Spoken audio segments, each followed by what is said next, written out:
What's up, everybody? Welcome back to the show. Today, we are sitting down with an artist who is truly defining what it means to build up a movement from the ground up.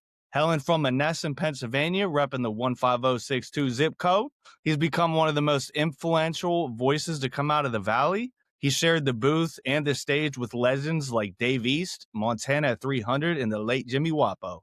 But beyond the music and the millions of streams, he's a father and a leader who is inspiring a little army of fans. There's over 200 people out there with his brand tattooed on them as a reminder that fitting in is a trap. Hey, here's to the show. He's here to show us why Never Been Normal was the goal. Please welcome the man himself, Johnny Mase. What's good, bro? Appreciate you having me. No, I appreciate you coming on, bro. This is big. I appreciate it very much, my friend. So the first question I got here for you, brother. Monessen and the 15062 area have a very specific still town grit. How did growing up here shape your sound compared to the rappers coming straight out of the city of Pittsburgh? I think being out of it a little bit is kind of what made me unique. You know what I mean? I grew up in different situations around different people, maybe similar, but Monessen has its own flavor. If you're from here or from the area, you kind of know that how the valley's going and what Monessen got going on. So I'm proud to be a Greyhound for sure. You feel me? No, absolutely, bro. And I know, I'm sure, like, when you grow up in the inner city, there's so many more people coming from a small town like where we live at. It's harder to get yourself out there, but with the artists that you've got to do songs with you, man, I can tell you've been blowing up more and more. Swear, yeah, I never let being from a small town distract me. I always thought of like Lil Wayne, how he would say New Orleans, but he would mention like Holly Grove, like his where he was from directly more. So I always like that. You know what I mean? I No, try to lesson out when I can. that's a big thing, bro. You can never forget where you came from. Right. So in my opinion, and I'm sure a lot of people's opinion, you've been pretty much the biggest rapper to come out of the area. Does that title feel like a badge of honor for you? Or do you feel like a certain pressure to carry the whole town on your back? I don't mind it. Like I appreciate that first of all, but I don't mind that. It just makes me want to go harder because like I wanted to be someone that people looked up to or seen as somebody who strives the hardest for this. Like I'm not everybody's number one or favorite rapper, and the people that do support me, it's all love. Like it's so much love for them. You know what I mean? Because I remember getting like 0 shares and no views, and times was tough. You know what I mean? But building it to where I got 200 fans tatted and people who like a Southwest Pennsylvania household name almost. You know what I mean? I don't want to overdo it, but No, I'm you are, definitely. bro. You mentioned my brand, people are gonna know my name. So, and I just want to say I'm proud of that and ready to take it to the next level. I don't see it as a burden or nothing. But we definitely all believe in you, man. Like I said the other night when we hung out, dude, I can tell you're a real dude and you're the type of person that I want to get that attention and that money because we all know you're gonna give back to the Valley in ways that no one else really does. Where like built, you know what I mean? Getting the coast for the kids, try to be something positive for the area because we get a lot of bad rap here in the valley. You know. No, we definitely do, bro. We all gotta sometimes step up and be that light because the Valley ain't gonna change unless all of us start stepping up. And that's what I'm really trying to do with this podcast, man, is show people, what we're about in the Valley. And just because you're from a small town don't mean you can't achieve your dreams. Right. Now, growing up in PA, we have had some different rap legends come out, within an hour or two of us. We saw Mac Miller and Wiz Khalifa change the world. Did those guys like teach you anything about being an artist from this state trying to make a global mark? Yeah, Mac and Wiz were huge influences on me from like being young and just things I got into and then wanting to make music and seeing them blow from like, you know what I mean, like an hour down the road. It was amazing. That definitely influenced me. So I got both of them tatted on my back for real. That's a huge influence on me. No, I've seen that piece before, bro. That's a sick piece. Shout out and rest in peace, Mac Miller, man. I think a lot of us really, really felt it when he passed, man. Because his music was all about love and positivity, and it's a shame, but he will not be forgotten, bro. Swear. I think that was the only time I cried when someone famous died that I didn't really know. You feel me? Seriously, bro. Every time one of his songs comes on, man, I'm like, rest in peace, the GOAT. He put Pittsburgh on the map, man. Yeah, for real. So one of the craziest things about you, in my opinion, because I never really heard of any other rapper trying to do it like you with the brand being tatted, bro.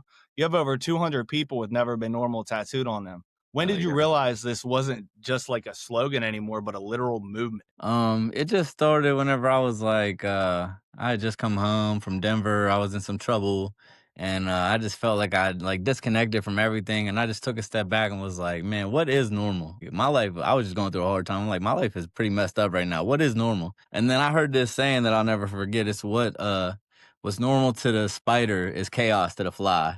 And then that made me think, wow, like what's normal to me might be crazy as hell to you, and then vice versa. You know what I mean? So I just, I really felt, I may have never been normal, really felt it. got it copyrighted and trademarked and everything, and then just started the tattoo movement, and then, man, it's just been now we're at 200 to fast forward. No, that's beautiful, bro, and you got my word. I told you I'm gonna be one of the ones in your movement, brother. My You dog, you you appreciate get you. you helping me out coming on here. I wanna give the love back to you, bro. Yeah, that's dope. I appreciate you having me. Ain't no problem, dog. Let's see what we got. Okay, so this next one, I really like this one. Normalcy is often a trap in small towns, as we all know. What was a specific moment in your life where you decided to stop trying to fit in and fully embrace the never been normal mindset? I think way before I even made the brand or even made music, like, you know how it's like clicky in high school and you're like with the jocks or you're with like the kids that are into like anime and stuff like that, or you kind of find your niche. I was just one of them kids that like I got along with everybody. I played soccer and the soccer and the football team would beef and stuff, but like I would be cool with the football players too, and then I could go sit with the quiet kids and then I can go sit with whoever. You know, I was one of them kids that bounced from table to table just to say what up to everybody. So I think me being a personable person and just outgoing a little bit really helped me. You know what I mean? No, I get that 100%, bro. I'm a lot of the same way. I've realized, bro, it doesn't matter like if you're a jock, if you're a nerd, whatever, we all got shit in common, you know what I mean? And it's just like when people start to put themselves in special categories to separate, it just doesn't make sense to me. Like we're all human beings. There is no point in thinking you're better than anyone else at the end of the day because we all get the same exact coffin. You know what I Right. mean? Our time I on get earth is limited, and all that we're going to be remembered by is the way we impacted others. right.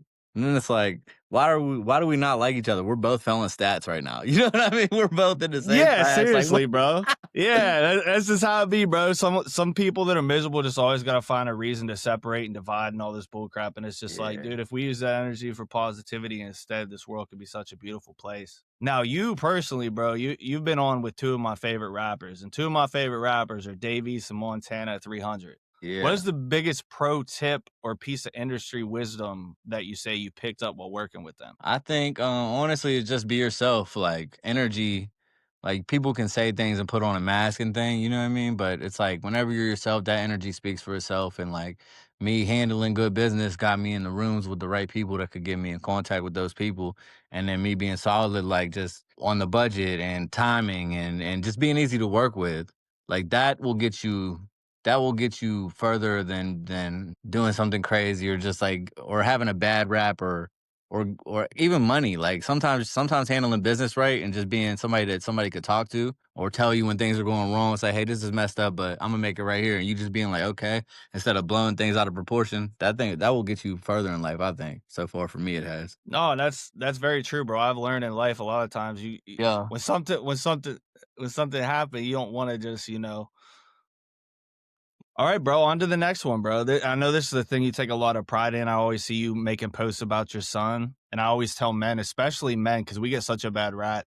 Like, if you can do anything for your kids and put them first, it's so important, especially in this day and age, man. Because, like I said, men are just looked at as like the financial provider, but there's so much more than that, with being in your kid's life and taking them to games and being there for them, man. It's so important. Right. So you're very known for being a great father. How do you Yeah. balance the never been normal tour life and late night studio sessions while staying fully present with your kid? It's just really like organization, just like making sure that I'm on the same schedule as his mom, you know what I mean? Making sure that somebody has time to watch him if I do have to hit the studio or and then planning ahead for those days that I am going to be out of town and he handles it pretty well, honestly, you know what I mean? Cuz he thinks what I'm doing is pretty cool, so it gets me No, excited about it.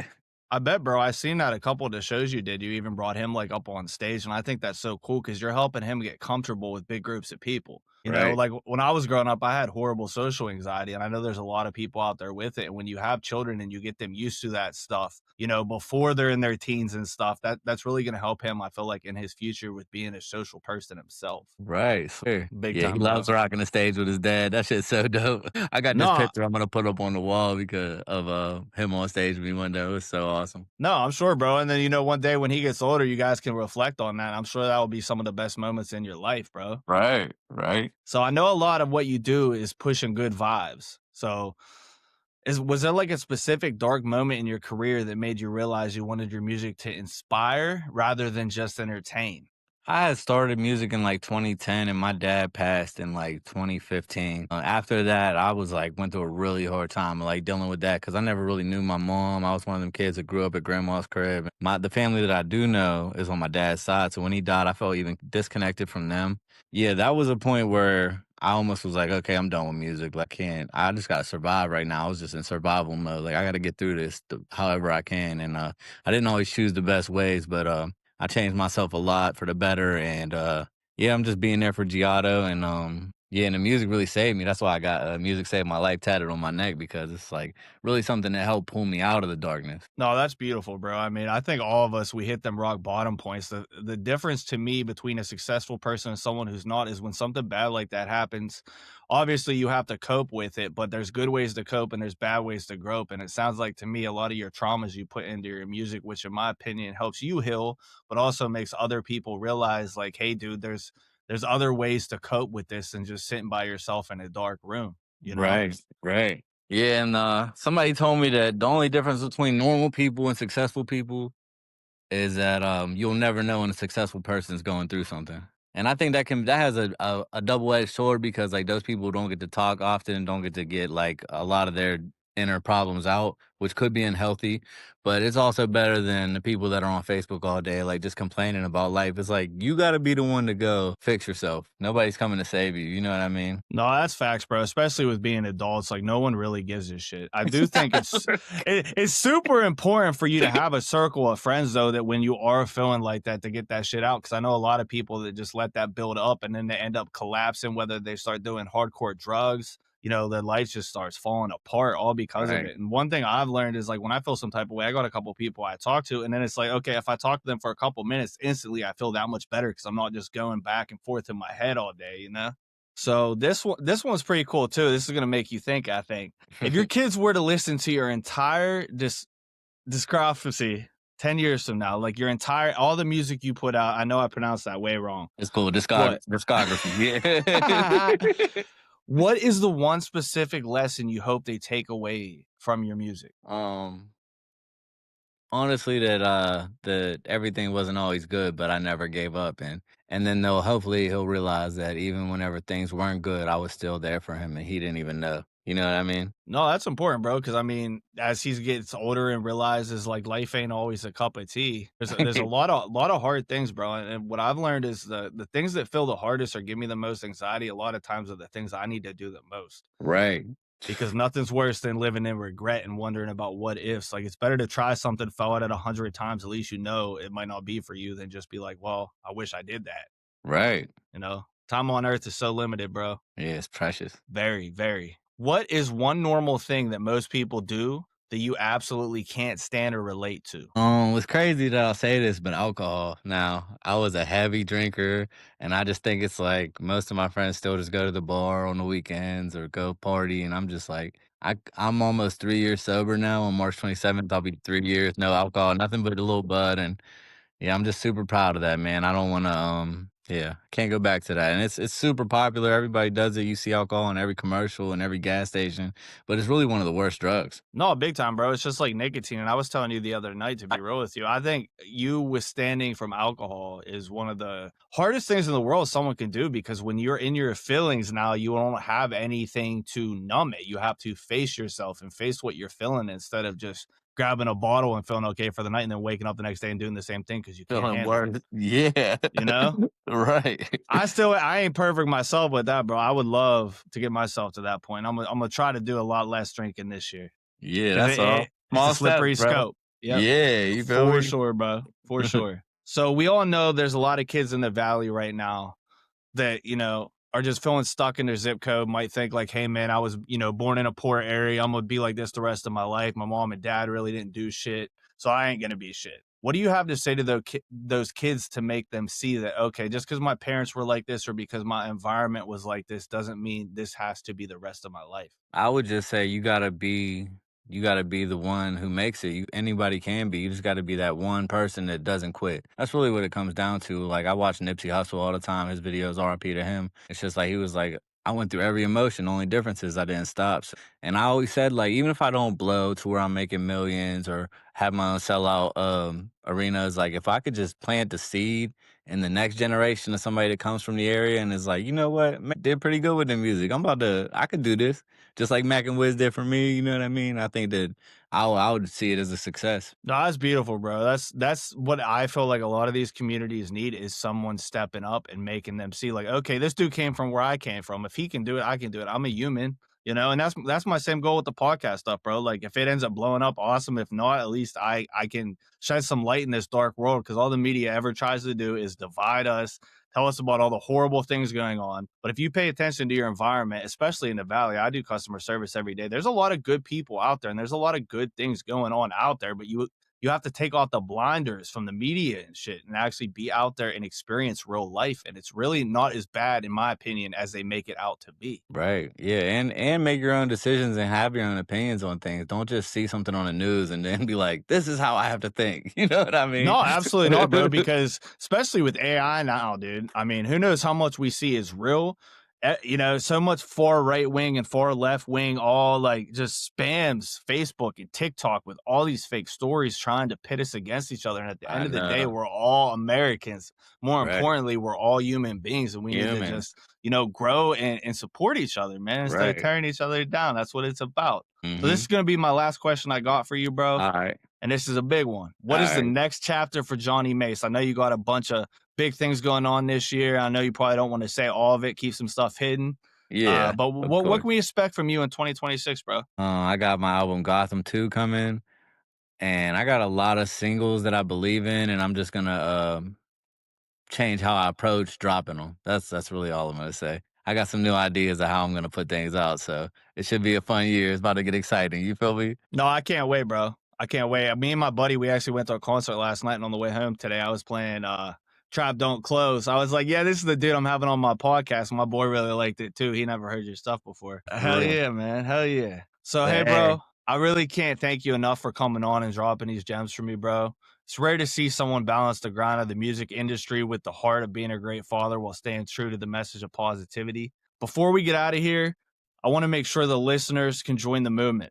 Where they find the music, where can they get like the Never Been Normal gear, and where are you most active on socials? I'm all over on socials. It's all just Johnny Mace or John Mace 54th.